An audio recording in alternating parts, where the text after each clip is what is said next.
हमारा प्रश्न है, निम्नलिखित कथनों को समीकरण के रूप में लिखिए।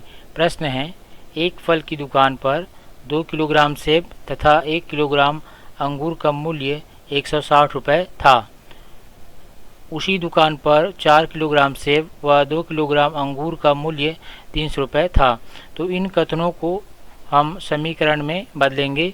तो इस हेतु सर्वप्रथम हमें 1 किलोग्राम सेब और 1 किलोग्राम अंगूर का मूल्य पता होना चाहिए। तो हमें चूँकि यहाँ पर अज्ञात है तो उसे हम मान लेंगे। माना 1 किलोग्राम सेब की कीमत x रुपये व 1 किलोग्राम अंगूर की कीमत y रुपये थे। तो यहाँ पर प्रथम कथन की ओर हम बढ़ते हैं। प्रथम कथन के अनुसार हमें दिया हुआ है 2 किलोग्राम सेब का मूल्य और 1 किलोग्राम अंगूर का मूल्य, दोनों का योगफल कुल मिलाकर के 160 रुपये था। तो यहाँ पर आप देख पा रहे हैं, चूँकि 1 किलोग्राम सेब का मूल्य x रुपये था तो 2 किलोग्राम सेब का मूल्य इसके दुगने के बराबर होगी। तो इसे आप लिख सकते हैं 2 किलोग्राम सेब का मूल्य बराबर 2x।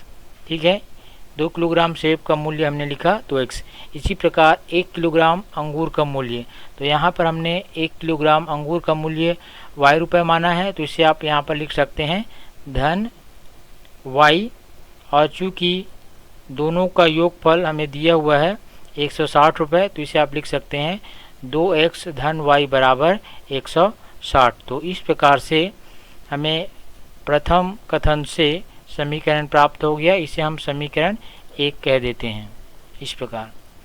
अब अगले कथन की ओर बढ़ते हैं, द्वितीय कथन की ओर। तो द्वितीय कथन में हमें दिया हुआ है 4 किलोग्राम सेब का मूल्य और 2 किलोग्राम अंगूर का मूल्य 300 रुपये है। तो यहाँ पर चूँकि हमने माना है 1 किलोग्राम सेब की कीमत x रुपये है, तो निश्चित रूप से 4 किलोग्राम सेब का मूल्य 4x रुपये होगा। तो इसे आप लिख सकते हैं इस प्रकार, 4 किलोग्राम सेब का मूल्य 4x। आगे बढ़ते हैं, 2 किलोग्राम अंगूर का मूल्य। तो यहाँ पर चूँकि आप मान चुके हैं 1 किलोग्राम अंगूर की कीमत y रुपये है, तो 2 किलोग्राम अंगूर का मूल्य 2y के बराबर होगा। तो इसे आप इस प्रकार से लिख सकते हैं धन 2y।